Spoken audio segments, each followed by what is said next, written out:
been navigating this new personal reality, the questions of how we experience the real world, how we access its truths, have become mainstream concerns. On the 16th of January 2018, during a meeting of the Senate Judiciary Committee, US Senator Orrin Hatch began his statement by taking off a pair of glasses that he wasn't wearing. He raised both hands up beside either eye, clipped them around invisible handles, and brought them back down to the bench. He continued as if this were normal, with perhaps just one nervous little cough registering the mistake. The moment was like a Lucille Ball slip-up, a clown's attempt at gravitas. At the same time, it instantly seemed a perfect symbol of our present state of affairs, the unreality of American politics in the wake of its reality TV president, the deception of the political classes, who no longer even feel the need to disguise their deceptions. The international laughter that followed this footage stemmed both from its pure comedy and from a kind of demented relief. Levels of incredulity, skepticism, and distrust in reality as it is presented to us have become constant features of contemporary life. In the last few years, we have become primed to ask ourselves, is this real or not? The judging of an event's realness or fakeness is often prioritized, more urgent than, is this right or wrong? An ex-YouTube engineer, Guillaume Chasleau, tells us that when it comes to how the website's algorithm promotes fake versus legitimate videos, fiction is outperforming reality. YouTube formally rejects the methodology of this analysis. So who do we believe? Do we have time to scour the data ourselves? A 2018 study of Twitter, published in the journal Science, confirms fears that our realities are being warped by our love for the novel and the strange over the authentic. The study found that falsehoods diffuse significantly further, faster, deeper, and more broadly than the truth in all categories, such as political, scientific, or financial information. The very word Russia evokes not only a nation, but an amorphous global influence that looks to erode the lines between reality and falsehood.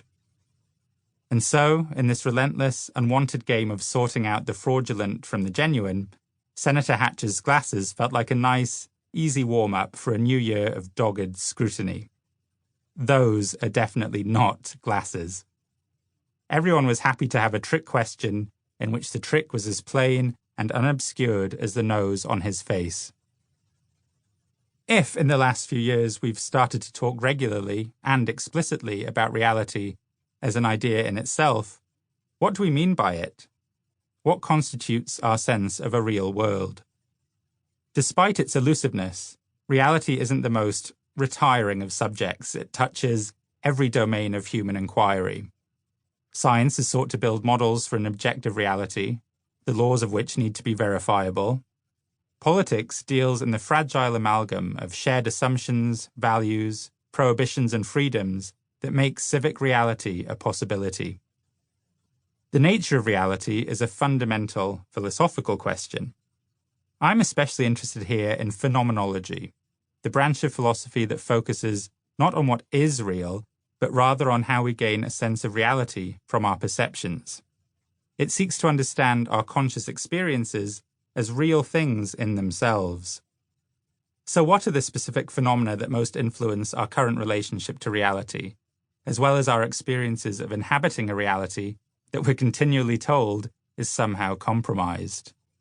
What does it feel like to be responsible for generating a sense of reality in a culture that accuses itself of being fictional? While it may feel that we are living in a period of particular skepticism, it is hard to think of a time in Western history in which people lived in full harmony with an idea of the real world. There has always been doubt about, or dissatisfaction with, our everyday surroundings, as though there could be another reality that is truer, more everlasting than what our senses can perceive.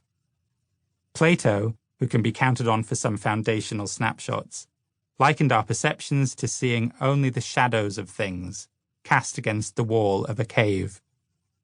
Enlightenment comes from breaking the bonds holding you in this shadow theatre and emerging from the cave into the realm of realities. Many centuries later,